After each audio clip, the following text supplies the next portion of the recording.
and sake of brevity.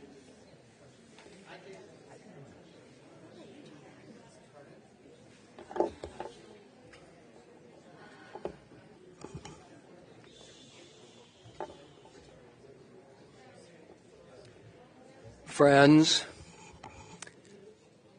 we gather together this afternoon to celebrate the life and to honor the memory of Susie Berger. Susie's family so very much appreciates your presence here with them this afternoon, which offers them a great deal of comfort and support.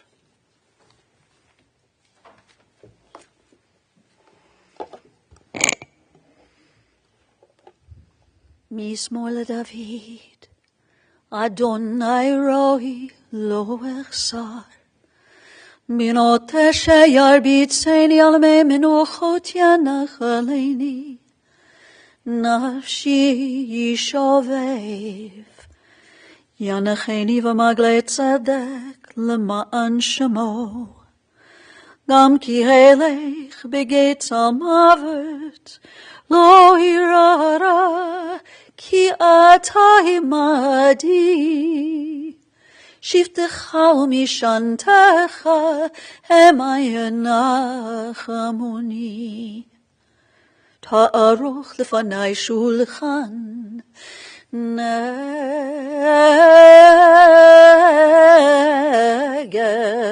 צורריי. דשנת ושמן ראשי כוסי רוויה. אך טוב וחסד ירדיפוני כל ימי חיי. ושבתי בבית אדוני לאורך ימים.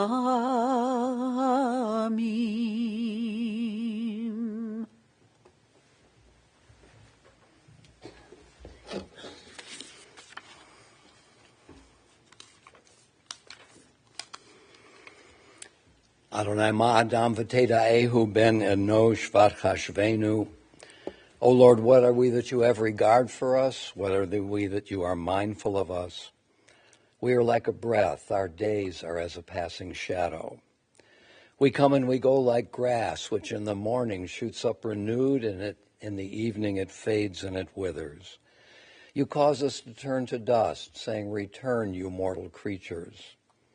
Would that we were wise, that we understood whither we are going. For when we die, we carry nothing away. Our glory does not accompany us. Mark the wholehearted and behold the upright. They shall have peace. The author of the first of the Bible's 150 Psalms, in a sense, it's a summary of the message of the entire Psalter, the entirety of the 150 poems in the psalm. And the first word is happiness. Happiness, as I'm sure you will agree, is different from pleasure. Pleasure is often superficial and fleeting. Happiness is deep, durable, and comprehensive. This is the goal of the book of Psalms. Happy are those who have not followed the counsel of the wicked or taken the path of sinners or joined the company of the insolent. Rather, the teaching of God is their delight, and they study that teaching day and night. They are like a tree planted beside streams of water that yields its fruit in its season, whose foliage never fades, and whose fruit always flourishes. There are two ways in which a poem or a novel or a painting can be famous. Either it had a good publicist who kept the name going, or it deserves its fame because of its content. The 23rd Psalm is really the beneficiary of both. But I want to say something about the content of this special poem. One of the elements of the 23rd Psalm is the boldness of the poet. The poet is optimistic, but also winning the optimism through a rigorous perusal of the nature of things. And as we know, our lives are often beset by slings and arrows. And the psalmist does not promise that God is going to solve those problems for us. But nevertheless, that's the key word, nevertheless, the psalmist has optimism, because there are resources that are in our world and in ourselves. And one of the resources we have when our friends and neighbors are in a place of loss and suffering, one of the resources we have is not our words, which are often inadequate, but ourselves. The psalm in Hebrew contains 55 words. Whenever you have an uneven number in a list, there's a middle number. The middle word is word 28, and that word is atah, you. Yea, though I walk through the valley of the shadow of death, I will fear no evil, for you are with me. And that can refer to one or both of elements, God or each other, us, made in the image of God, and having the capacity to put our arms around one another. Yea, though I walk through the valley of the shadow of death, I will fear no evil, because we are with the family in times of grief. Join me if you know this psalm. The Lord is my shepherd, I shall not want. He maketh me to lie down in green pastures. He leadeth me beside the still waters. He restoreth my soul. He guideth me in straight paths for his name's sake. Yea, though I walk through the valley of the shadow of death, I will fear no evil, for you are with me. Your rod and your staff, they comfort me. You prepare a table before me in the presence of mine enemies. You have anointed my head with oil. My cup runneth over. Surely goodness and mercy shall follow me all the days of my life, and I shall dwell in the house of the Lord forever. Kohelet, the author of the biblical book of Ecclesiastes, reminds us that for everything there is a season. A time for every experience under the heavens, a time to be born and a time to die, a time to plant and a time to uproot what is planted, a time to tear down and a time to build up, a time to weep and a time to laugh, a time to grieve and a time to dance, a time to throw stones and a time to gather stones, a time to embrace and a time to refrain from embracing, a time to seek and a time to lose, a time to keep and a time to discard, a time to tear and a time to sow, a time to keep silence and a time to speak.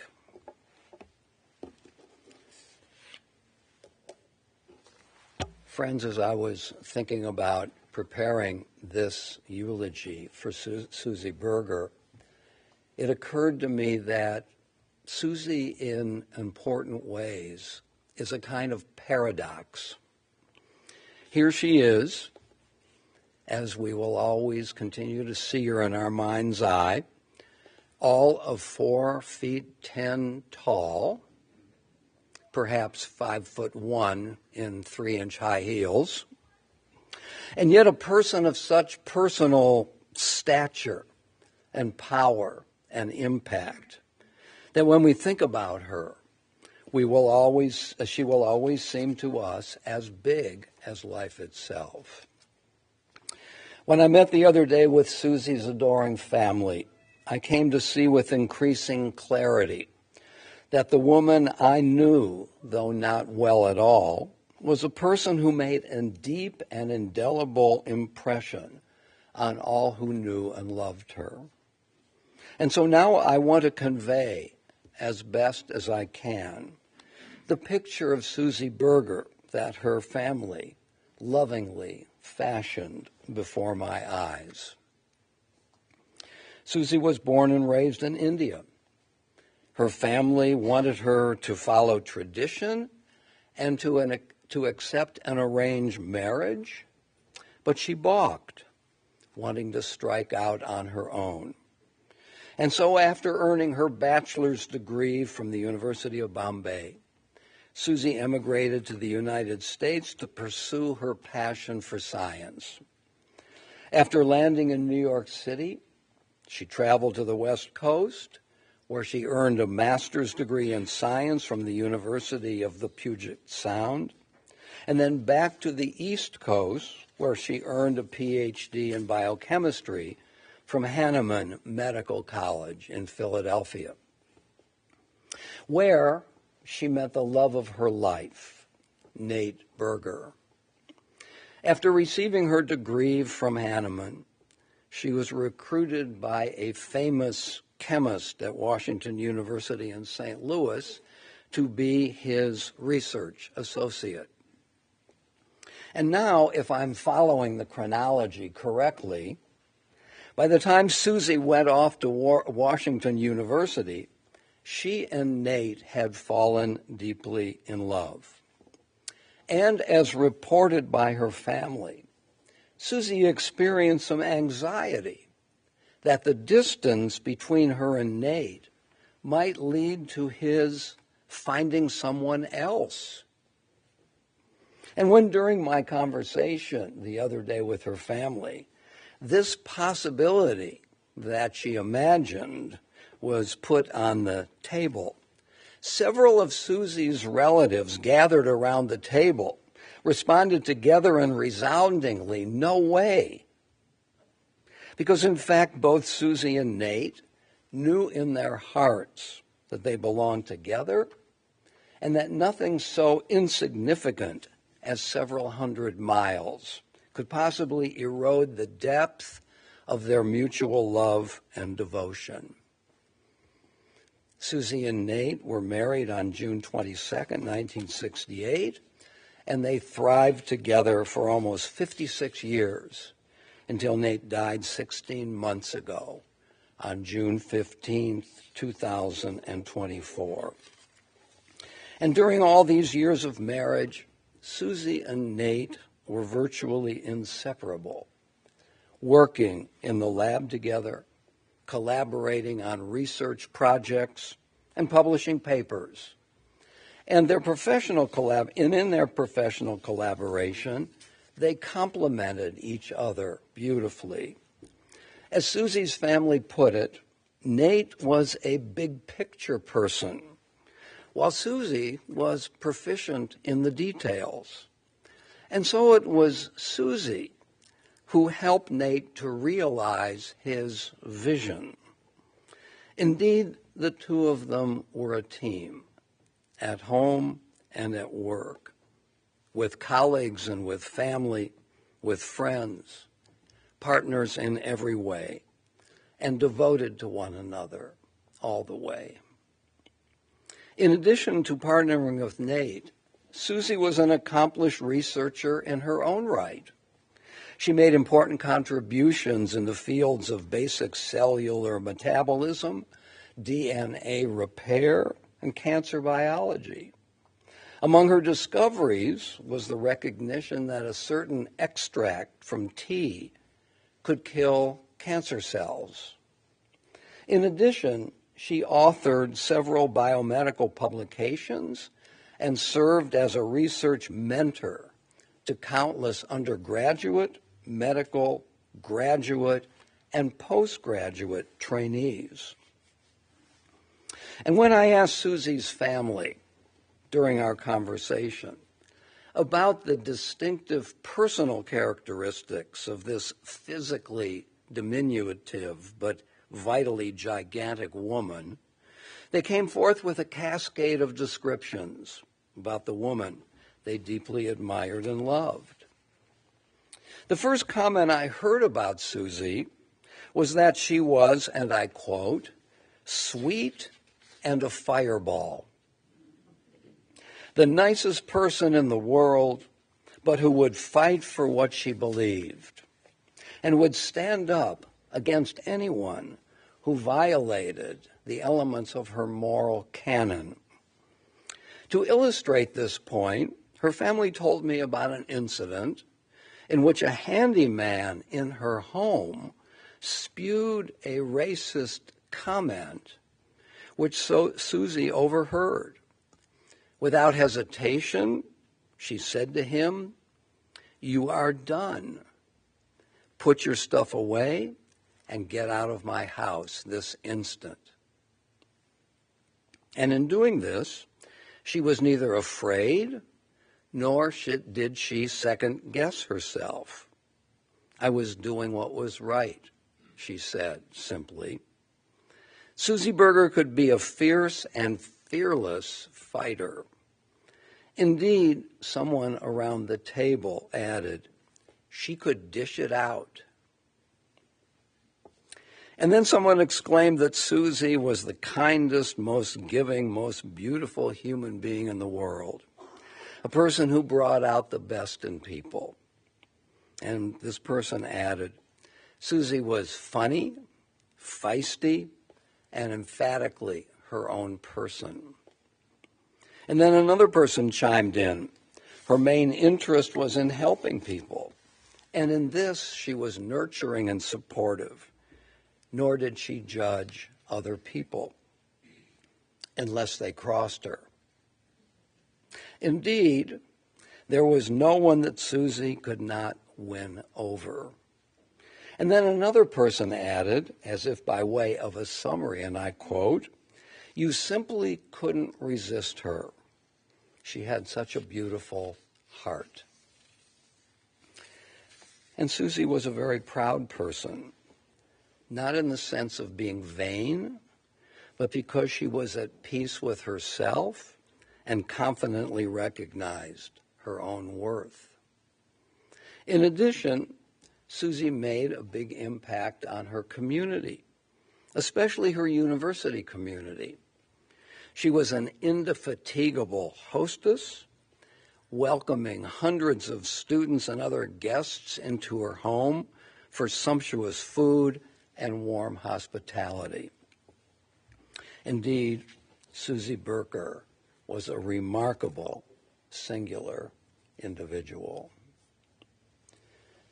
Susie is survived by her 3 children, Josh, Revi, and Serena, and their spouses, Lisa, April, and Sammy, by her brother, Kunjapan, and his wife, Vinila, and by her grandchildren, Bruce, Julian, Quinn, Kai, Zane, and Aiden, by her brother-in-law and sister-in-law, Mel and Jane, and by numerous beloved cousins, nieces, and nephews, all of whom referred to Susie as Auntie Pody.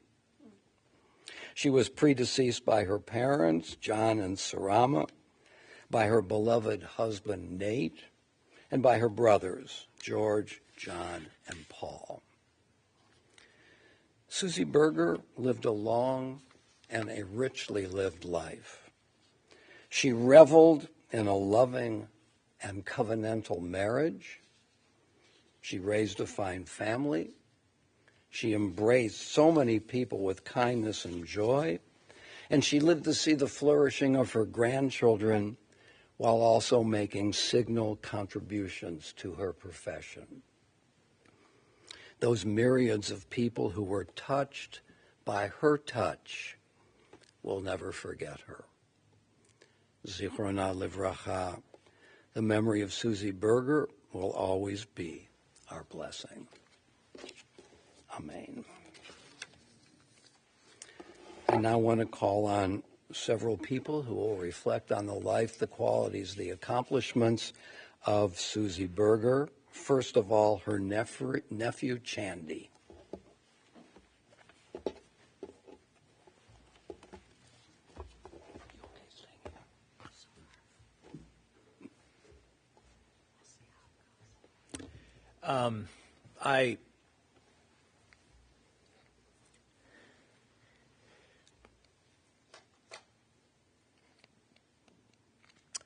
All of Auntie Buddy's nephews and nieces just adored her, and so my feelings are very much on the surface, and I apologize in advance if they well up. somewhere in my parents' photo files, there's a photo of me and my brother Sonal. Our aunt has each of us by the hand, and we're all looking to the photographer up above us.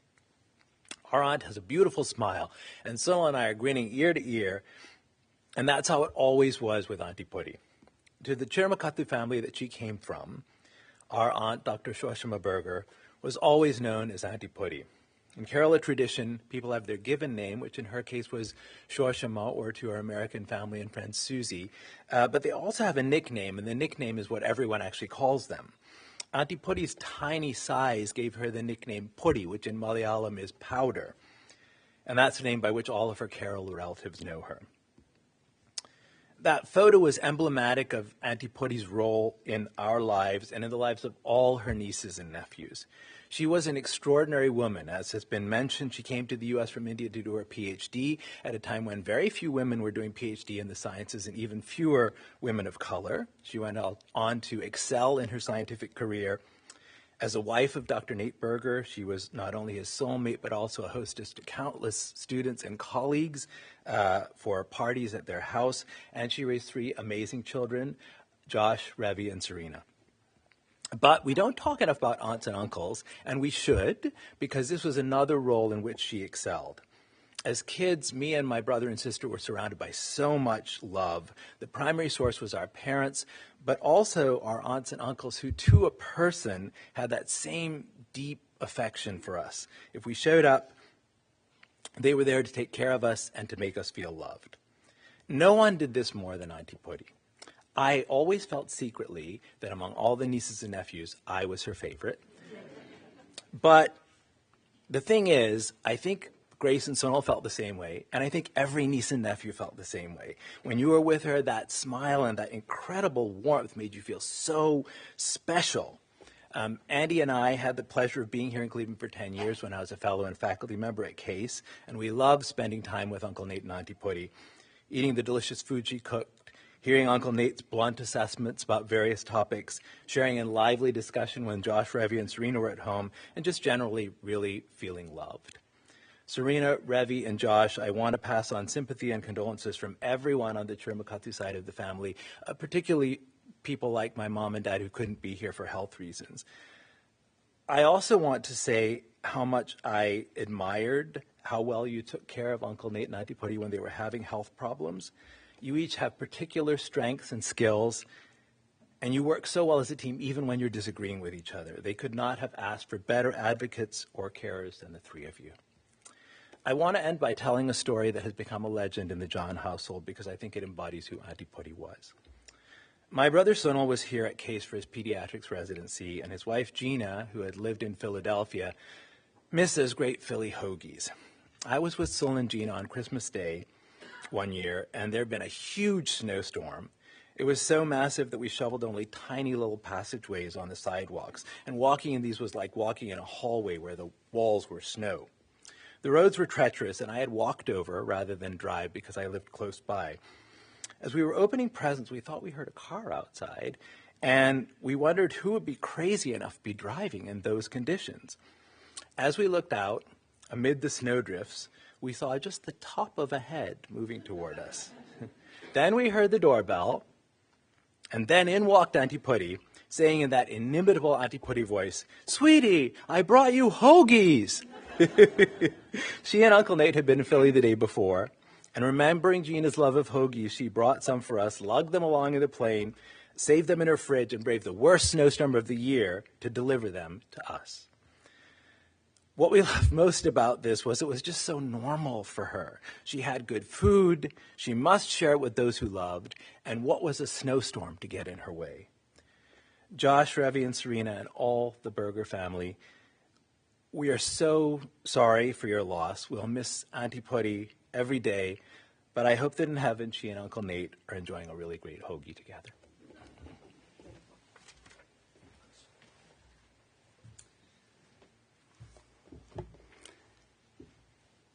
And now Susie's brother-in-law, Mel.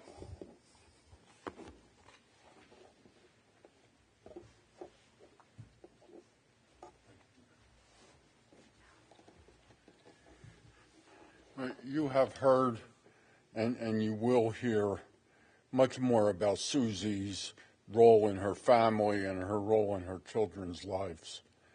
I would like to just comment very briefly on her role in the university. I started working in the same lab as Susie and Nate when I was 14 years old. She was a PhD student and he was a medical student. And so I've known her and understood her and their relationship for a very long time.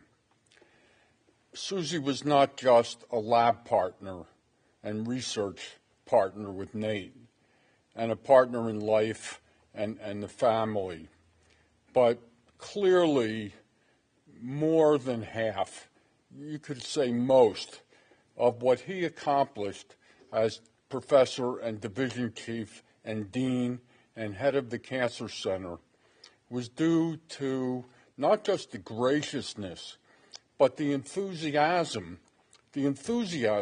of Susie's hospitality.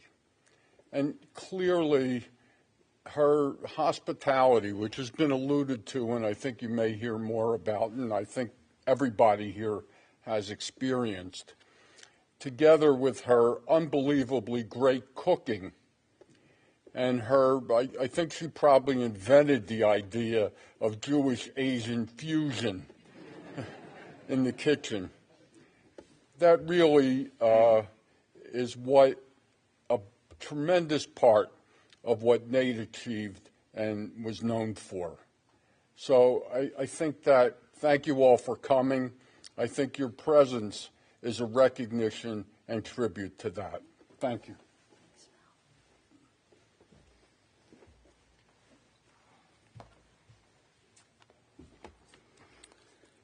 Susie's son, Revi.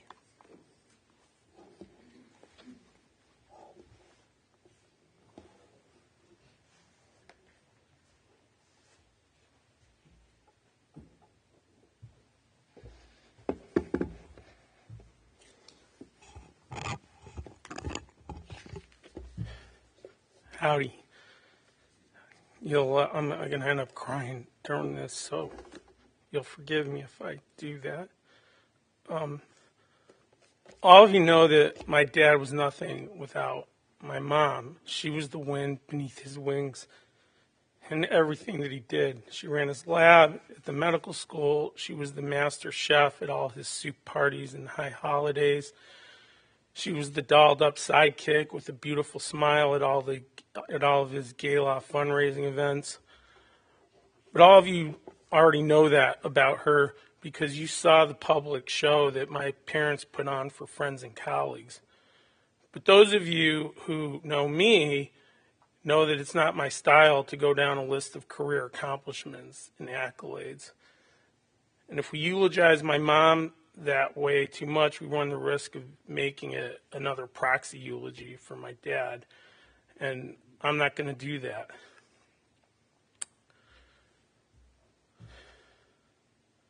Because my mom was amazing. She was my mommy. And she was my buddy. First of all, I always knew that I was her favorite kid. Sometimes I would try to get her to admit it, but she never would, and she would always say that all three of us were her favorite. But kids know better, and I knew that wasn't true. She always had a soft spot for me because she thought I was somewhat dim-witted. My mom always called me her late bloomer, which was a very nice way of saying she thought I was slow. But she had a blind faith that someday I would amount to something, so she spent a little more time with me than she did with Josh or Serena, and I probably misinterpreted that as favoritism. Anyhow, I think her hard work and time spent ultimately paid off because I'm doing all right now. She also served as my attorney and intercessor when it came to bearing my dad's wrath. Josh and Serena almost never did anything wrong, but I was always in trouble, almost on a daily basis. These days, I could probably call Child Protective Services for the beatings that I took from my dad, but I did deserve them.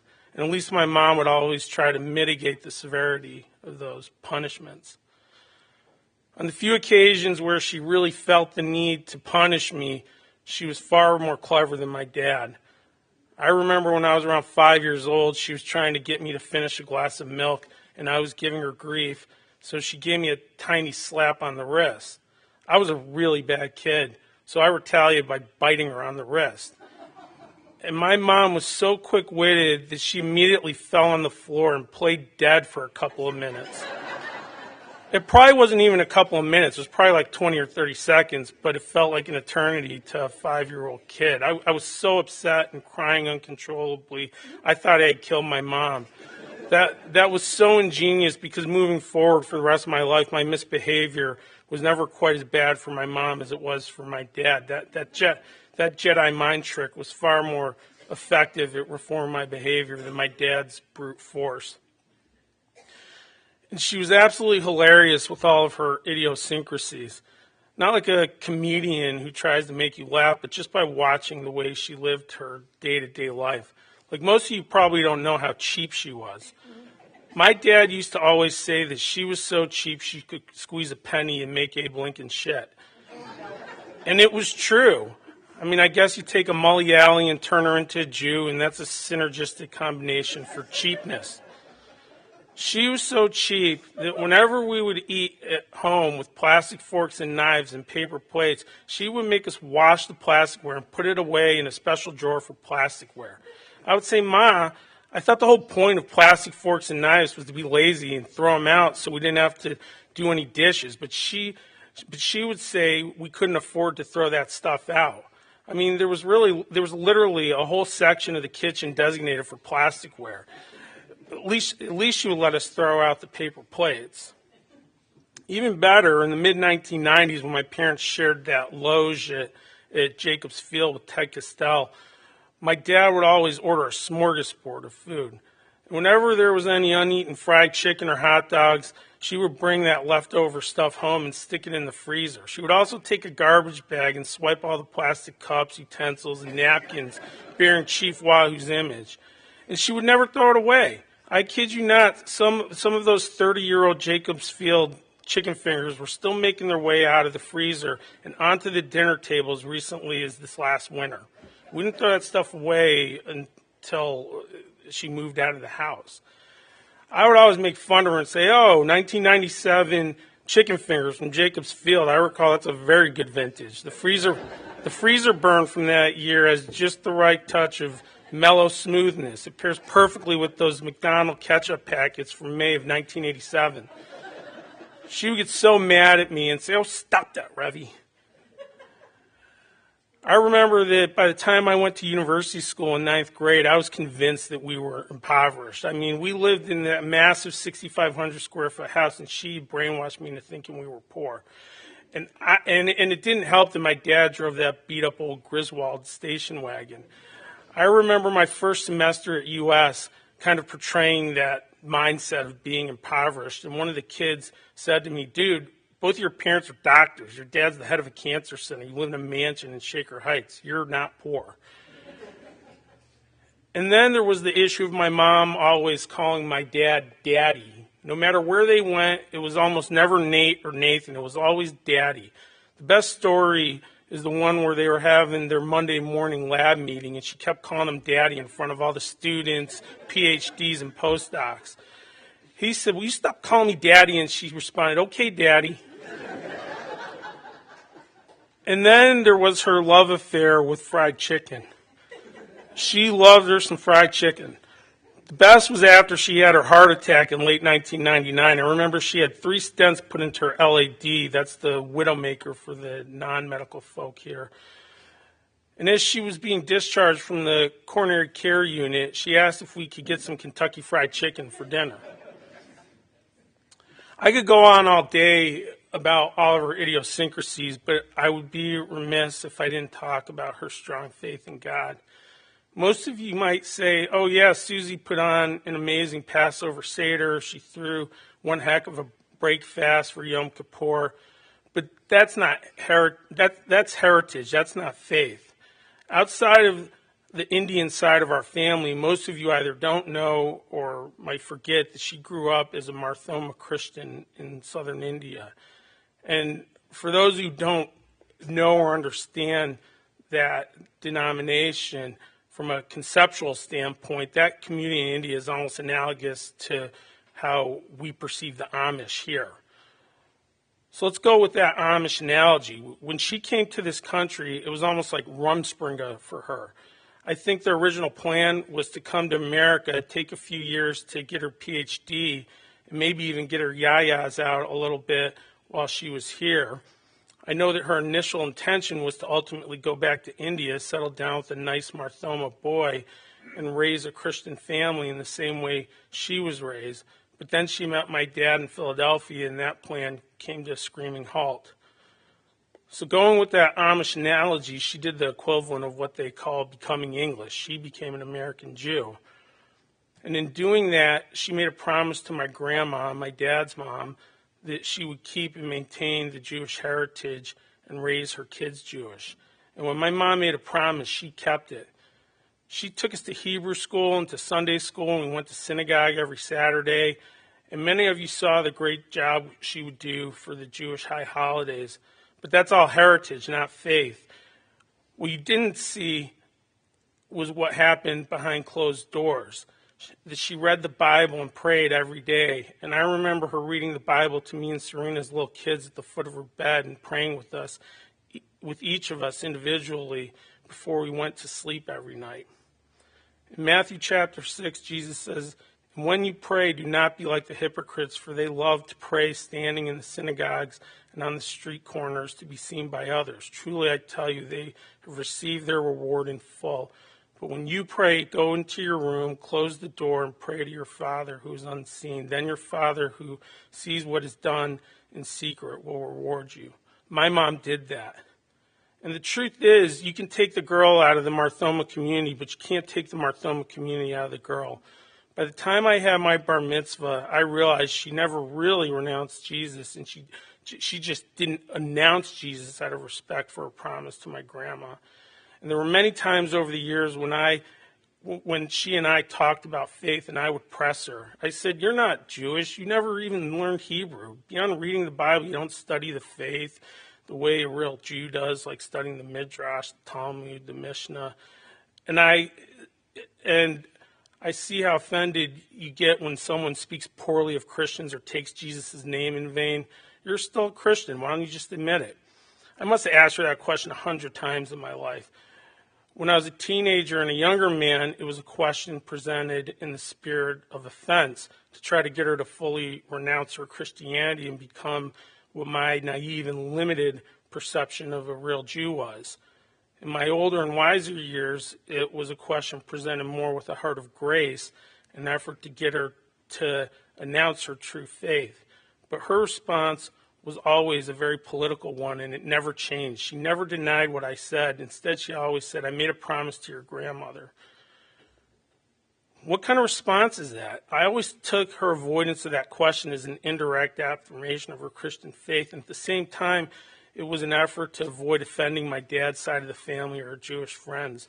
But as I became older and wiser, and as I grew in my faith, I began to see that her Jewish faith and her Christian faith were not diametrically opposed. Christianity is just the natural extension of Judaism. I began to see her as a Messianic Jew, or what some would call a completed Jew, or a Jew for Jesus. And eventually, in my faith journey, that is what I became, a Messianic Jew. I even remember my dad once saying years ago that she was a Jew for Jesus. And while he said it in a joking way, I always thought there had to be a foundation of truth in that assertion. I consider myself a man of strong Christian faith, but I still embrace my Jewish roots and heritage.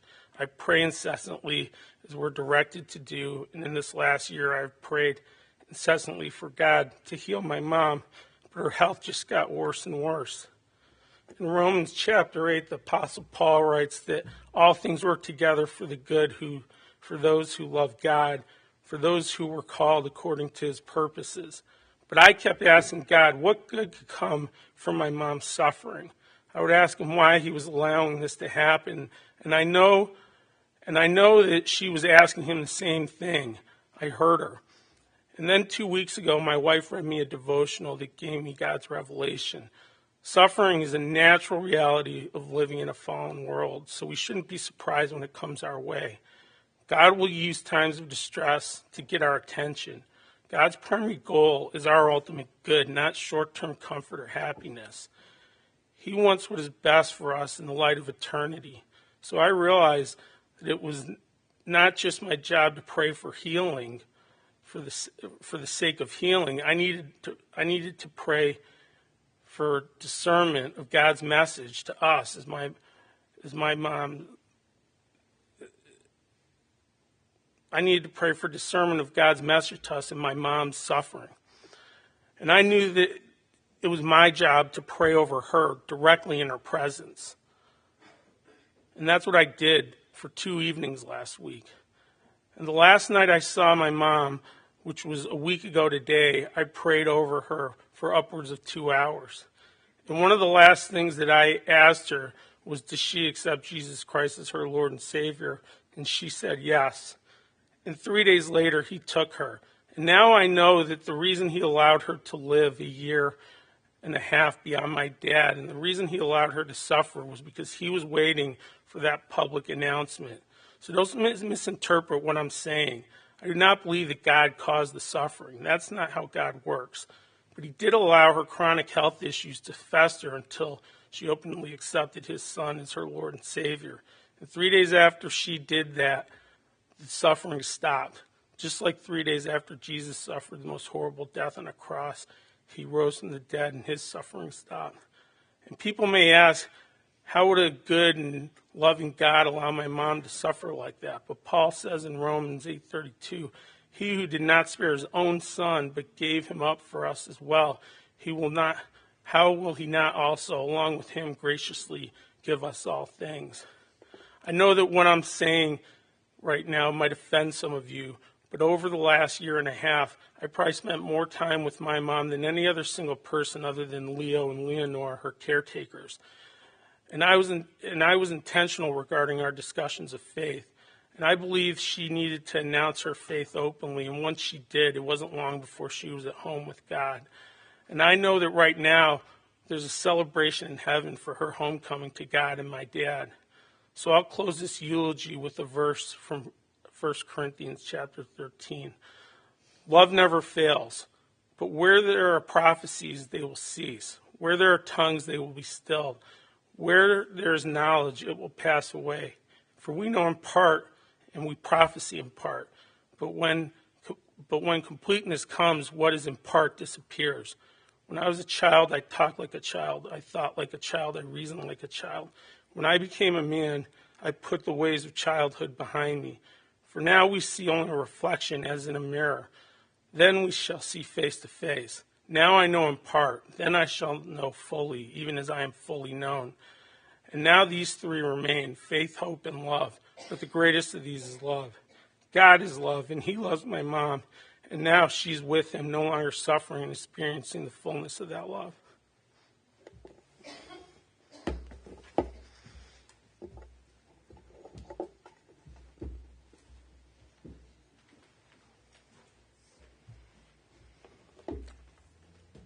And now Susie's daughter, Serena.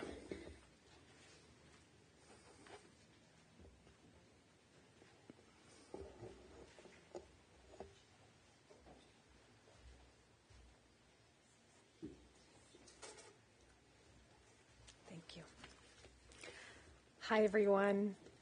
Thank you so much for coming to join my brothers and I in celebrating the life of a truly amazing, remarkable woman, our mom, Susie Berger.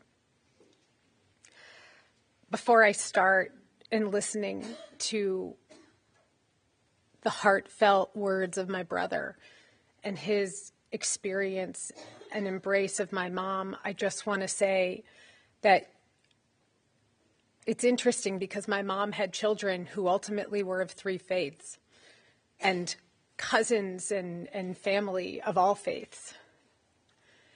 And to me, hearing my brother and thinking about life, you know, in even maybe a different perspective or a different faith, I realize how transcendent my mother really was at fostering, from whatever tradition you believe, a feeling of closeness to God and what should be, and righteousness and morality and goodness. So no matter what perspective you come from, I think it's very clear in who she was and what I'll say that was important to her. Just like everyone thought they were her favorite child, which was me, or her favorite niece or nephew, which was all of you, because it was. So as one friend emailed to my sister-in-law and shared with me, that Lisa shared with me, Susie was a tiny giant. And I love that term to think about her. It's been extremely difficult for me to write this eulogy. Harder even than writing my father's last year, which was pretty hard. And it's not just because there are no words that can fully encapsulate the beautiful, brilliant, inspiring, loving creature that my mom was, but because, as my cousin Michelle said the other day, you simply don't need words. Because anyone who had the chance to be near my mom, even for moments, knows exactly what I mean. She transcends words, just as she transcended faiths. She was a feeling. She was a sense of peace. She was a warmth around you. She was a smell of sweetness that lightly coats the air around you. A softness touching your skin to make you feel at ease.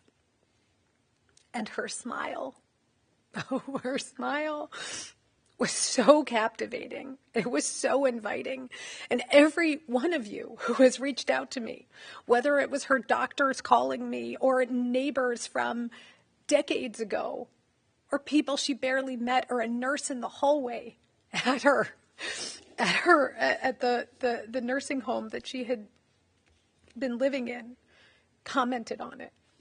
Her smile was just pure light. Now, as a woman and a daughter, her daughter, I think I had a very unique appreciation of the fine walk and balancing act of being a professional and a homemaker that my mom didn't just juggle well. I mean, she knocked it out of the ballpark. And I think you've heard some of that.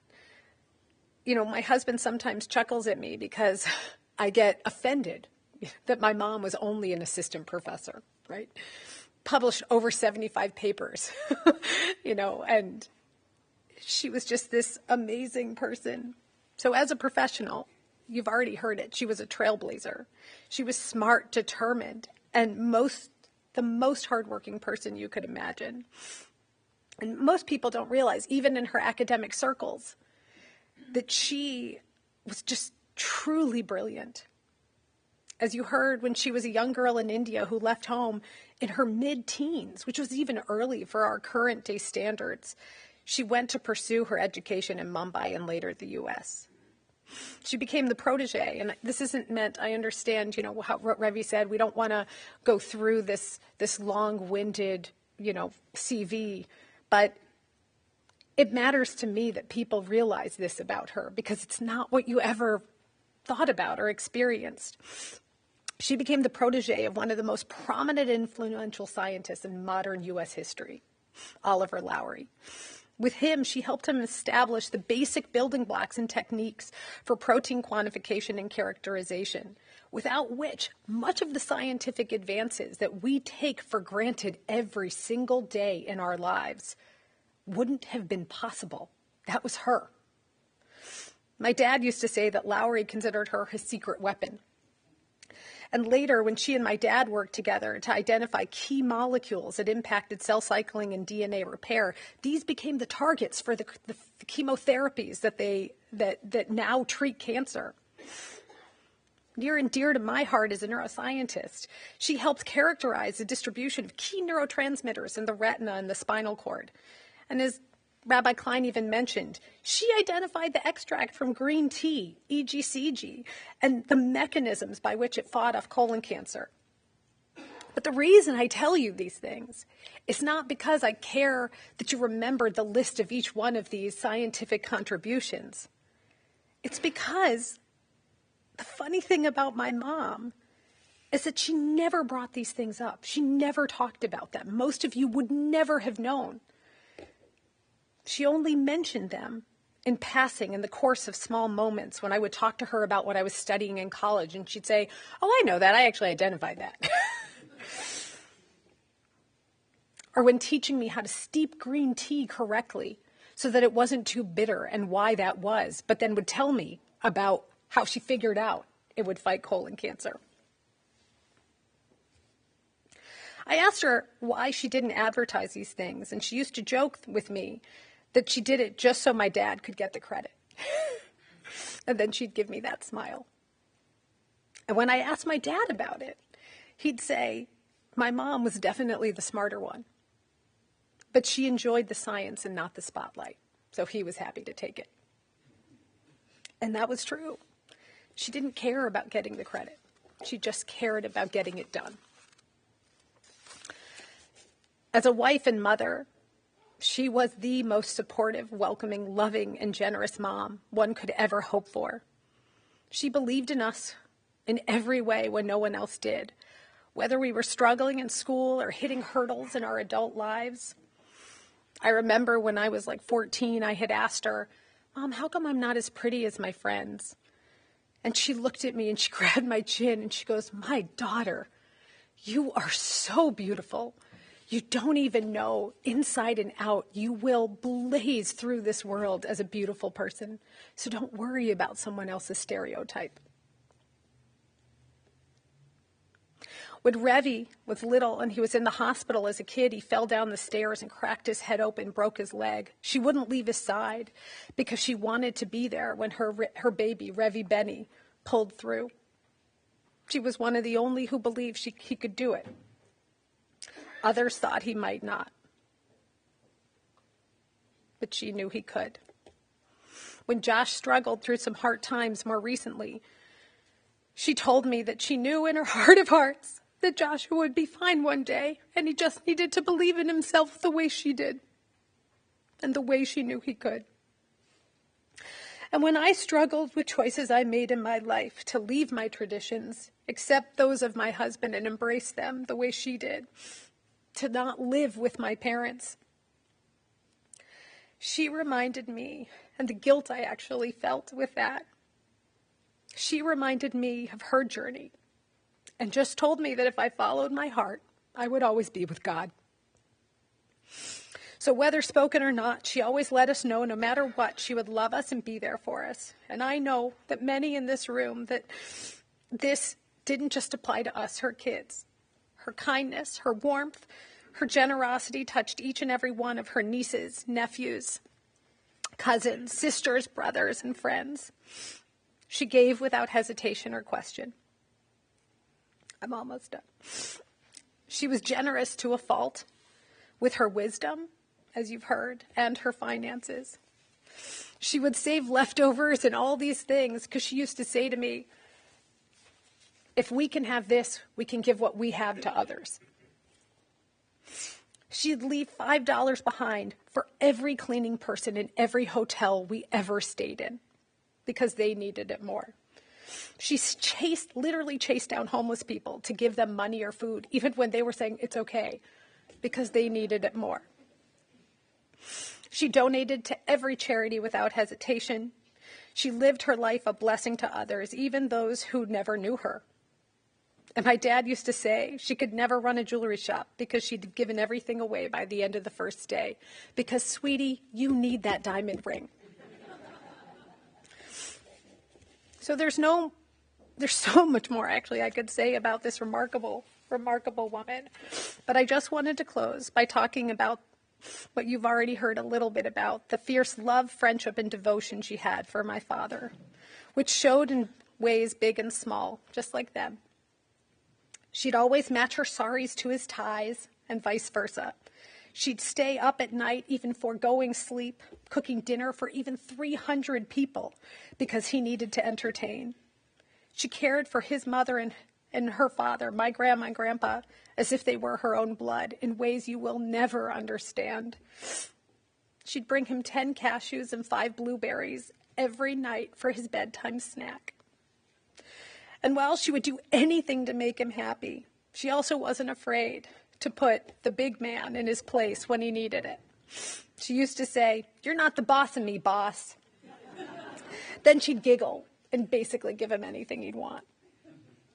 So in my final words, I just wanted to share what my husband said to me last night when we were falling asleep, because he knew I was struggling to find the words. I wrote this morning because I couldn't choose what to say. He said, "She was the best of us." And I couldn't sum it up better.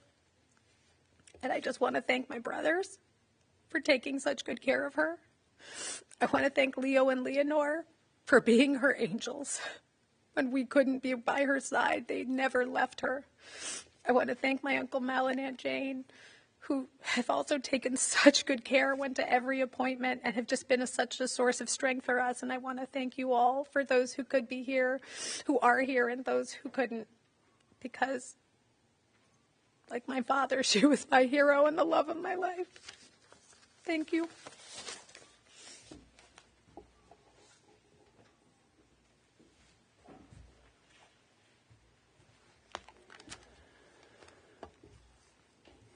Susie's son, Josh.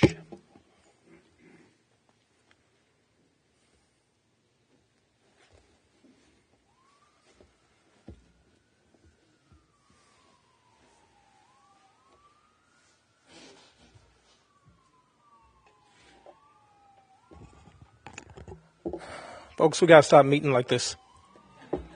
It's seems like it was 16 months ago, not that long ago, that we were here. And for everything you've heard about my mom, and they're all wonderful things, I want to take a moment not to talk about her, but to talk about you.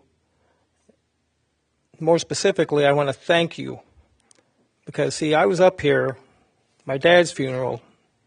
I said, please, I implored you guys, please, be there for my mom, because she's going to need it going forward. Little did any of us realize just how much she was going to need it. She was going to need everybody. Not just emotionally. Losing Dad was hard. Losing Dad was hard on all of us, but especially on her. They were together 60 years when you add it all up. You don't spend that much time with someone and not take it really, really hard to the point that it might kill you. Not just the emotional aspect, but the sheer physical aspect of all the pain and the suffering that she has felt in the last 16 months, well, longer than that, but particularly since Dad died, with her foot and her other problems and all the doctor's appointments and procedures and the leg operation. Someone else is going to have to tell me how many operations and procedures she's had since Dad died. I've lost count. But throughout all that time, everyone in this room and listening has been there in some way or another for my mom, whether it was taking her to appointments, going with her to the symphony. Just a few weeks ago, she went to go hear, some of you in the room were with her, she went to go to the orchestra. They heard Bolero together. She loved it. She had the time of her life. And I want to thank you all for that.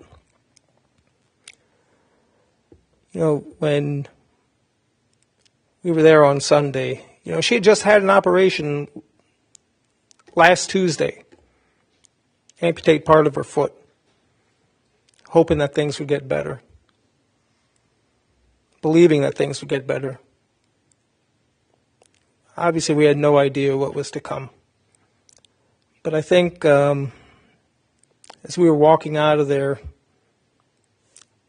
out of the hospital that night, on Sunday night when she finally passed, Serena, you're going to have to forgive me because I'm paraphrasing here. I should have written it down, but I didn't. We were walking out of the hospital, and she mentioned to someone, I don't remember who, we don't get to choose how we go or when we go. All that's important is that we get to where we're supposed to be. And right now, I hope she's found Dad. Thank you.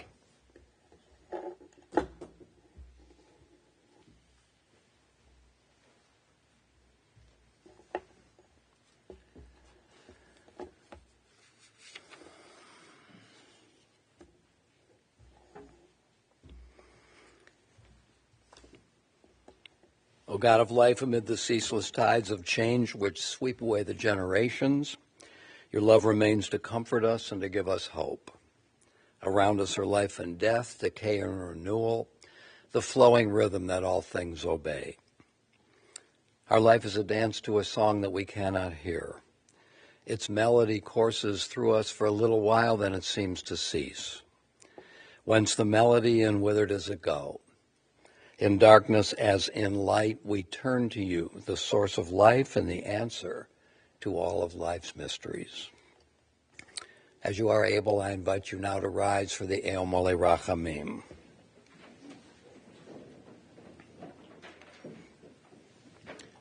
Eo Mole Rachamim shochein bam romim, hamtzei menucha nechona tachat kanfei hashchina, im kadoshim utahorim kazohar harakim azirim et nishmat Shoshana bat Avraham v'Sarah, shehalcha la'olama, Bala rachamim yastira b'sefer kanafav la'olamim, v'yitzror b'tzra chayim et nishmata, Adonai hu nachalata v'tanuach b'shalom al mishkava v'nomar amen. Compassionate God, eternal Spirit of the universe, grant perfect rest in your sheltering presence to our beloved Susie Berger, who has now entered eternity. O God of mercy, let her find refuge in the shadow of your wings, and let her soul be bound up in the bond of everlasting life. God is her inheritance. May she rest in peace, and let us say together, Amen. You may be seated. I want to announce that the family of Susie Berger will receive friends at the residence of Mel and Jane Berger at 17700 Parkland Drive. They'll receive friends today and tomorrow from 4 to 7 in the afternoon and early evening. Our service will now continue at the Mayfield Cemetery. Once again, on behalf of the family, your presence here was of immeasurable support to the family. Thank you.